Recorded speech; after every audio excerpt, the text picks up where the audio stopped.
that talking with kids about suicide does not increase their risk. But watching an incredibly violent graphic show that paints a bleak world where things are hopeless, that can increase risk for those who are already at risk for suicide. You're listening to Play Therapy Community Podcast, episode 56. Welcome to Play Therapy Community Podcast, providing connection, information, and inspiration to child therapists all around the world. Here's your host, a licensed psychotherapist, a registered play therapist, and my mom, Jackie Flynn.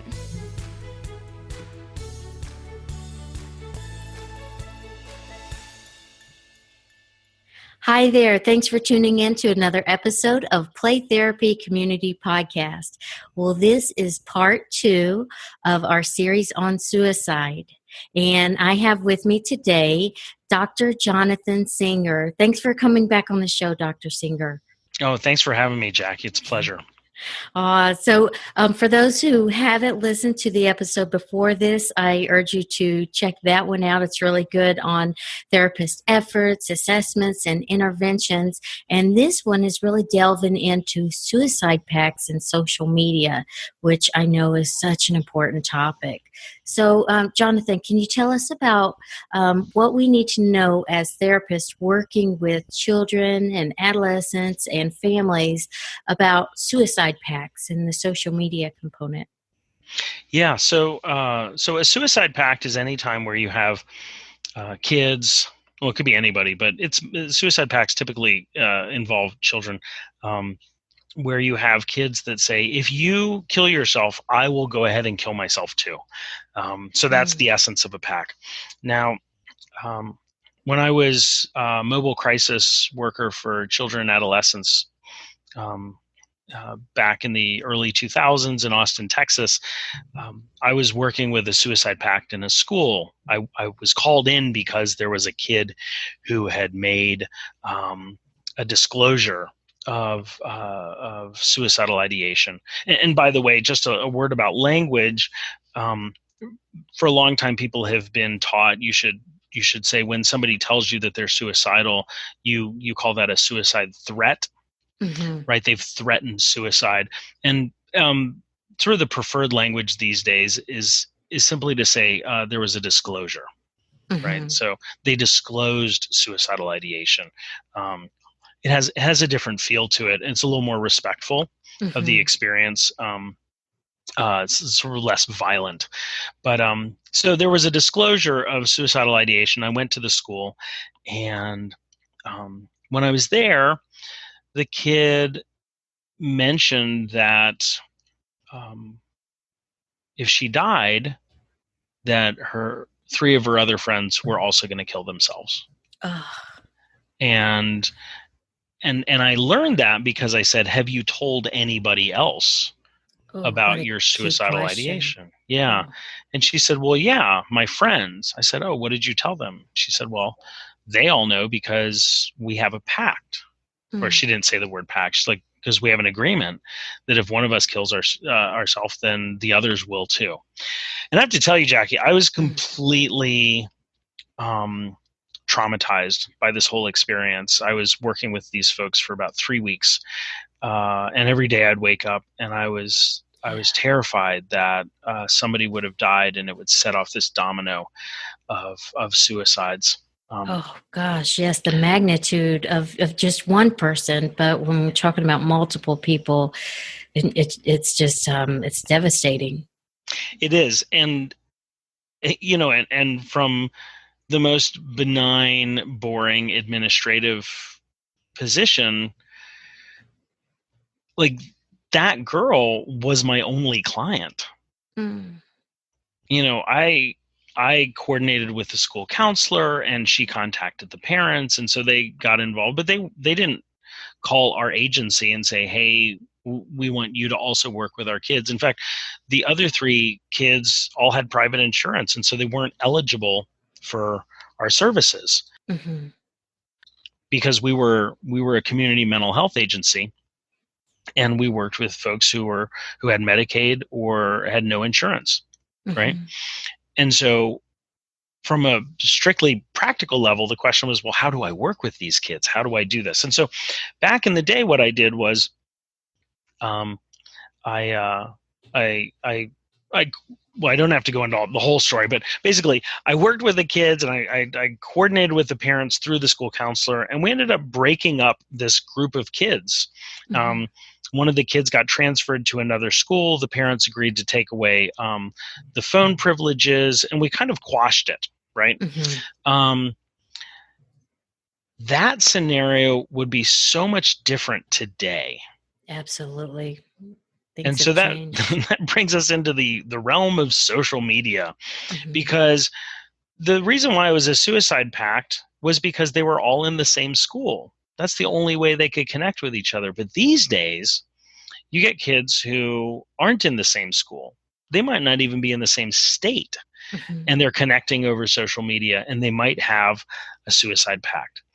Mm-hmm. Now, the good news is that access to lots of people, regardless of geography, while it introduced themselves to people and they found themselves in spaces where they were able to talk about this suicide pact, it also means there are lots of other people that they're interacting with who are not part of the suicide pact. And that was what was different. That's another difference with what happened back in the 2000s, was that these four kids would just hang out together. Mm. Right? Like, unless you were invited into their conversations, you didn't see what was going on. But these days, kids, even if it's in a secret group, it's not a secret group of four people, Yeah. right?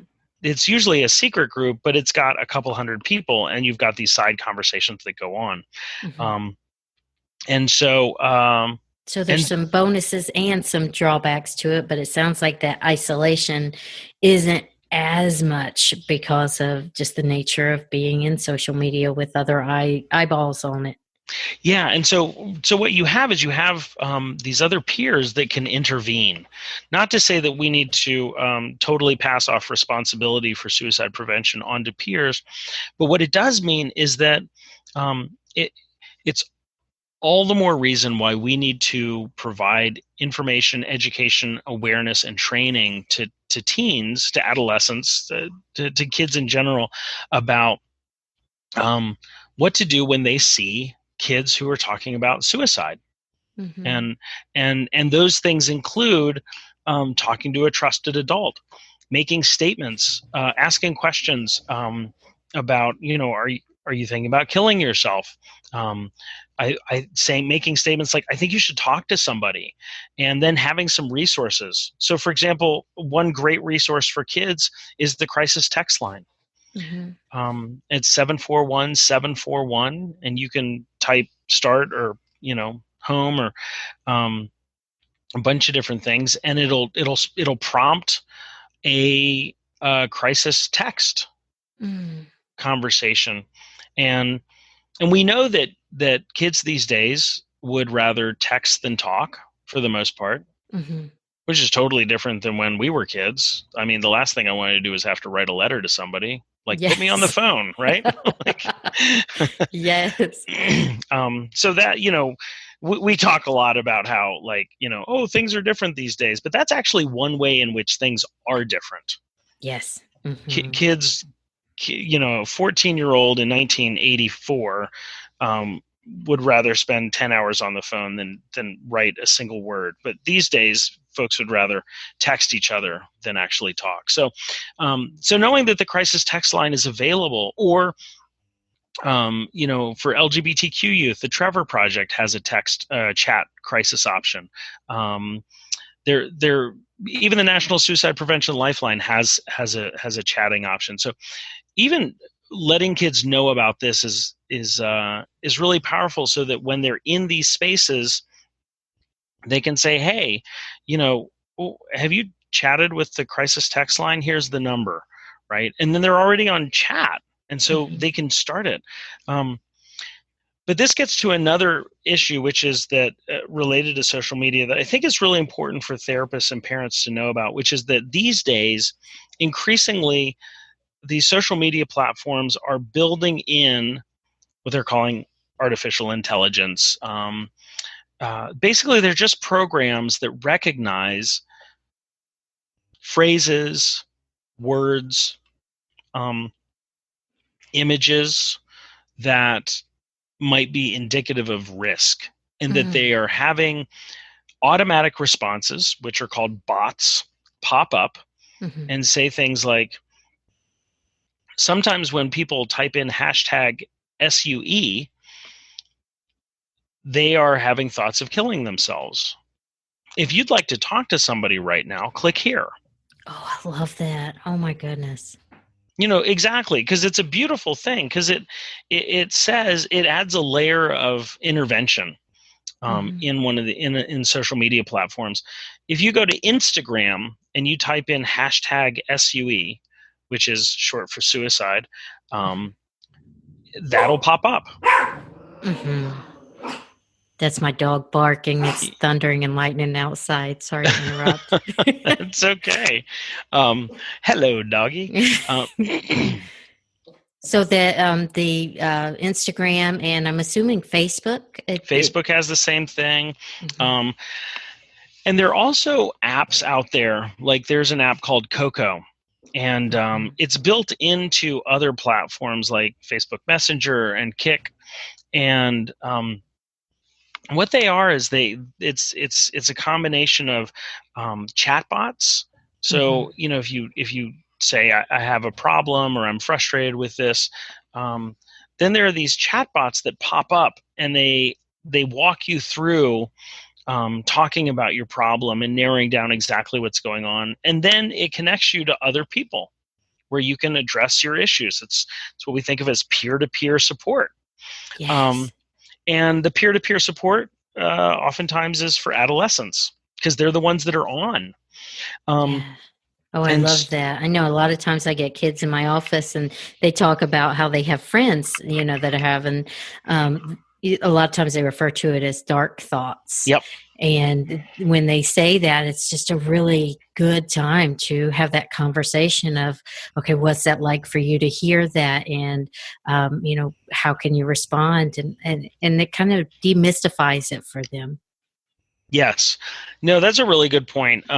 Talking through, how can you be a friend to somebody who is suicidal? It's a really super important conversation.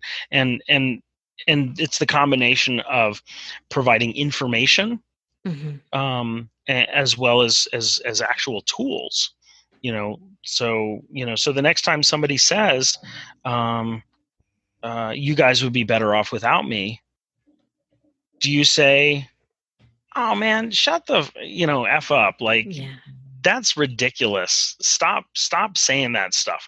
Or do you say, in whatever words are appropriate for the kids, right? Because you don't want to feed them lines where somebody's like, dude, some adult told you to say that, right? Yeah. But basically something to the effect of, hey man, it sounds like things are awful, but we care about you. What's going on? Right? Even that is so much better than shutting someone down. Yeah, and that has the elements that you were talking about in the episode before this, about just being able to connect with the person, on that level of not just disagreeing with them, but really validating that feeling and having them feel cared about. Yeah, 100%. It's the same process, right? You validate their feelings, you ask them to talk more, and then you say, and so what can we do about this? Right. But especially for kids, if kids are like, hey man, you know what? I don't actually even know what to say, like, for this suicide stuff, because I like kind of get all freaked out when I hear you say that, because I'm so sad thinking about you not being here and us not going to prom and us not doing these things. Like, when I'm in a really crappy place, I've texted these people at the crisis text line, and they're awesome. Like, they're amazing. Like, I don't even know how they do it, but like after like an hour on there with them, I just feel like, it's not so dark anymore. And so, dude, you got to do this, man. They're great. So like, uh, I that love was, that. that was my kid voice, That's but like the teenager modern Jonathan Singer coming out in you. right. Any teenager that stumbles across this is going to be like, dude, we don't talk like that. What are you um, but, but yeah, but having something like that where the kid is able to vouch for it, because it makes much more. It means much more when a peer vouches for something than when uh, somebody else vouches for it. I mean, it's just Yes. like, it's like parents who go to therapists that aren't parents, Mm-hmm. and there are lots of them, and I was one of those for years. You're like, wait, you're not a parent, but you're trying to tell me how to parent. Mm-hmm. Like you can hear literally the exact same thing coming out of a therapist's mouth that is a parent Mm-hmm. as you did a therapist's mouth who's not a parent. Mm-hmm. And some parents will actually ascribe it meaning and say, oh, they know what they're talking about because they're a parent, whether they do or not, It's right? that buy-in. It's totally that buy-in. Mm-hmm. So anyway, if so with these suicide pacts and social media, one of the things is, like, if you find out about it, you've probably found out about it um, either because you have a client who is in your office talking about it because they're part of it, or somebody else mentions it because they've seen it. And so really important piece in all this is having somebody, let's say it's your client who's like, yes, I'm suicidal, and there's a whole group of us scattered all across the country, Mm-hmm. right? Talking with them about what it is they like about these people, what they get out of it, what they think it's gonna be like when those people are dead, Mm-hmm. um, and really processing that is an essential piece of addressing the dynamics of the suicide pact, and then also having them print things out and say, look, you guys um, are there for each other, but it also sounds like so and so is struggling with a sexual abuse situation, Mm-hmm. or that so and so is really kind of heavy into drugs. Um, don't you owe it to them to at least get some help, or to let somebody else know what's going on?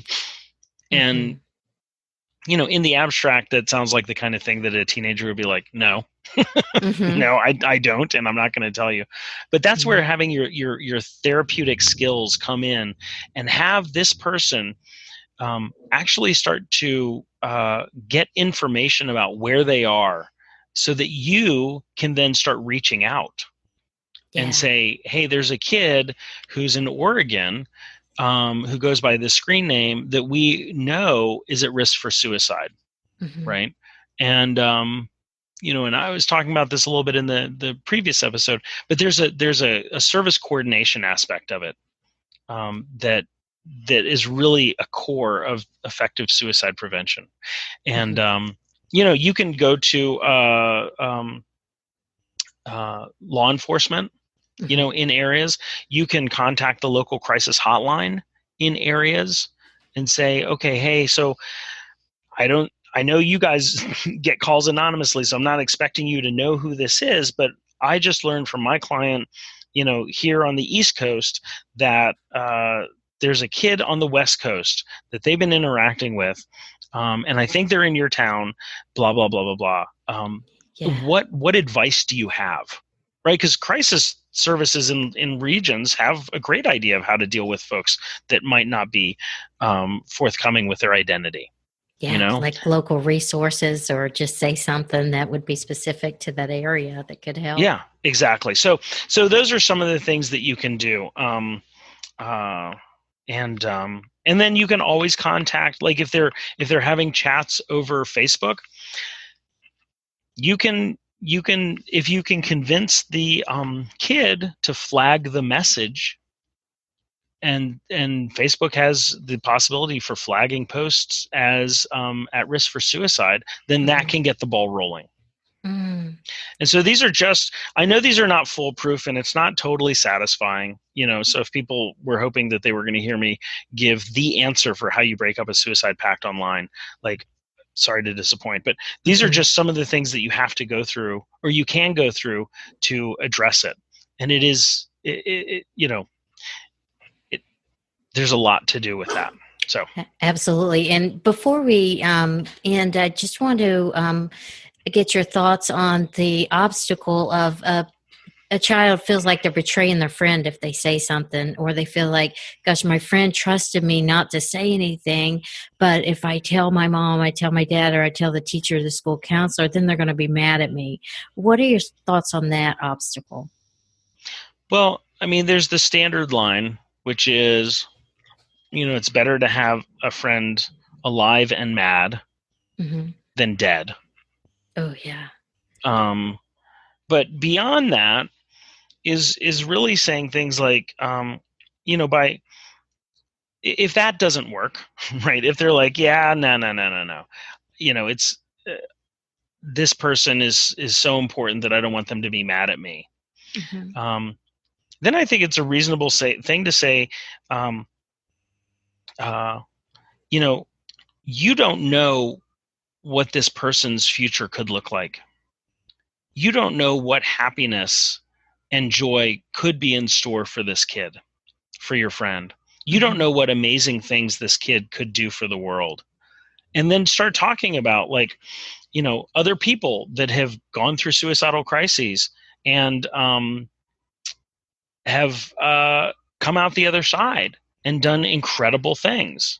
Oh, that's awesome. I love that. And that gives them a wider perspective, because they may not even realize that that's a possibility, especially since, their brain is developing, they're a teen and they only have so much life experience. They may not even know that there's hope after, like somebody could go through really tough times and then, heal and move on to a wonderful life after that. Yeah. I mean, there's a line that says, your reason for living might not be in your life yet.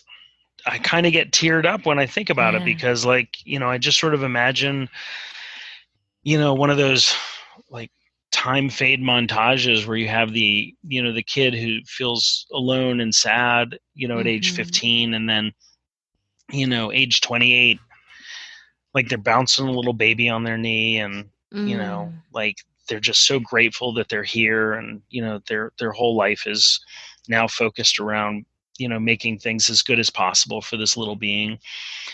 And you can't expect a 15-year-old to be like, I'm not going to kill myself today because maybe in 13 years I'm going to have a beautiful baby bouncing on my knee. Like, you can't, right? Just like you can't tell newlyweds,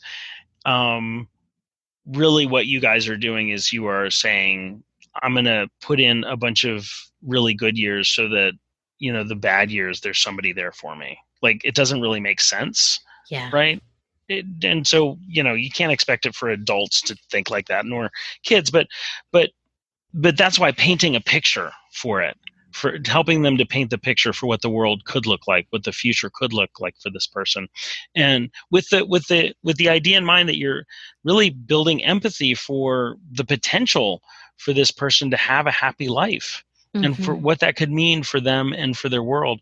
And if that doesn't work, then you need to start talking about how much pain and suffering their death is going to cause, and say, look, I know that they're mad at their parents, but, like, their parents love this kid, right?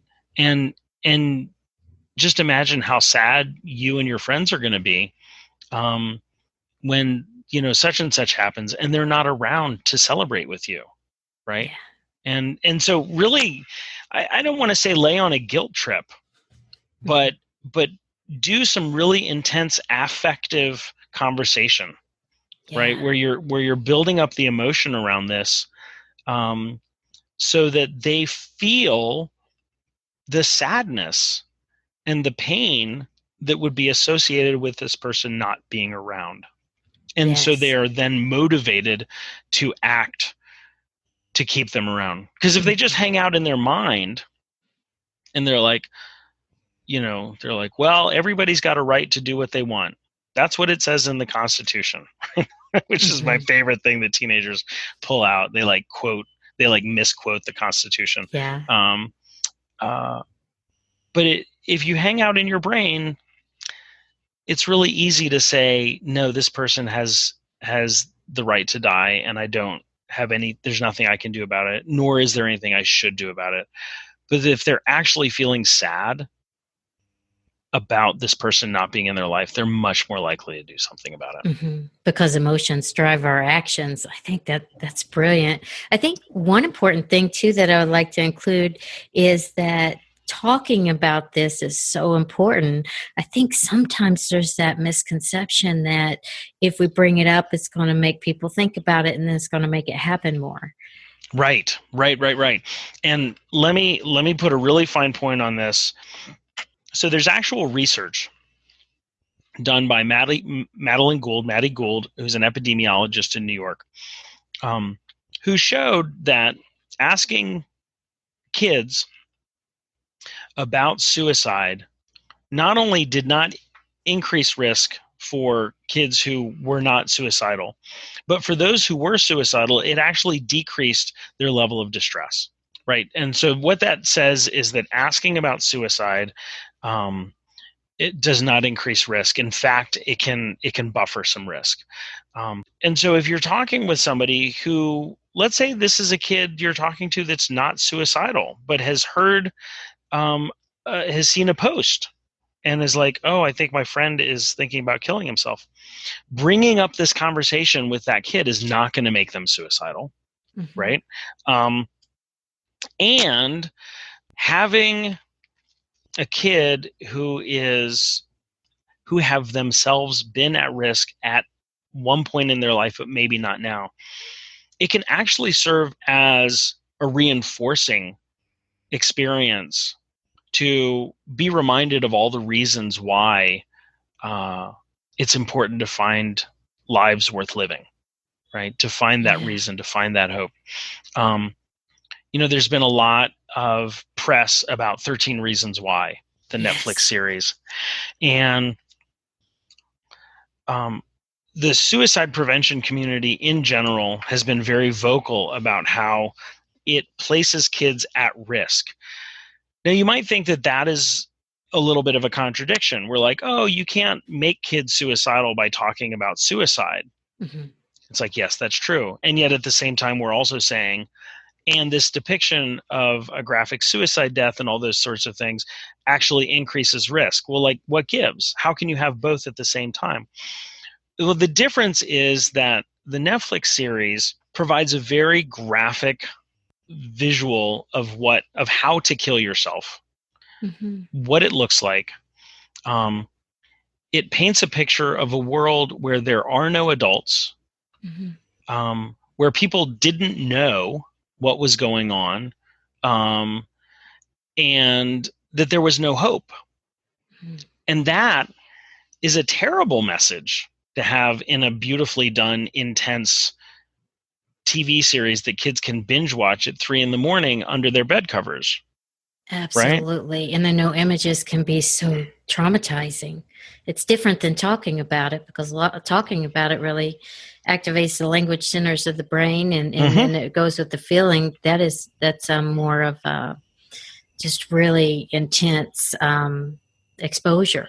Yes, that's exactly right. And, the producers of 13 Reasons Why did not include sort of disclaimer statements at the beginning of every episode saying, there's graphic content, or this is a topic that's going to be addressed here. If you need to talk to somebody, please contact the crisis text line or the National Suicide Prevention Lifeline. It didn't do that, right? It did it for the episodes that had to do with rape, right? So they were very explicit about that, and but they didn't do it around suicide risk. And so I think this is a really important thing that therapists need to be clear on, parents need to be clear on, which is that talking with kids about suicide does not increase their risk. But watching an incredibly violent graphic show that paints a bleak world where things are hopeless, that can increase risk for those who are already at risk for suicide. I'm so glad you brought that up. Thank you so much. I've had a couple of parents contact me already about that.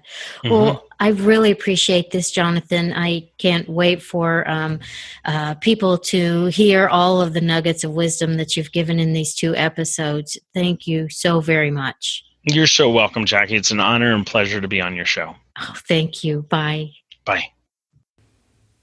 Such another great conversation with Dr. Jonathan Singer on suicide prevention. If you haven't done so yet, please check out episode 55 right before this one, where he talks about assessments and interventions. Really good information about such an important topic. You can find the show notes to this episode at playtherapycommunity.com and just click on podcast. And this is episode 56. Now, at the time of this recording, I am just about ready to launch a new mastermind group. And a mastermind group is just a group of professionals that really meet together to motivate each other and share information and resources to help one another really spread their work out in a bigger way to help more people. And in that group, we're going to talk about online businesses, how to create online courses and membership sites, ebooks, things like that, products.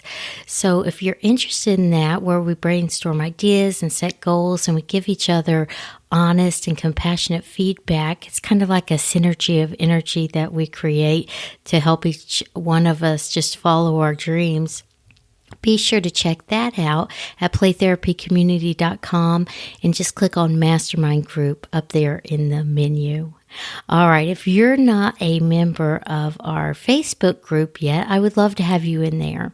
It's Play Therapy Community, and you can also like our page, Jackie Flynn, host of Play Therapy Community, and I'm on Twitter too, at Jackie Flynn RPT for Registered Play Therapist. Well, thank you so much for listening, and until next time, take care. To join our growing community for free, just go to playtherapycommunity.com and find us on Facebook too. Thanks for listening to the Play Therapy Community Podcast. Until next time, bye-bye.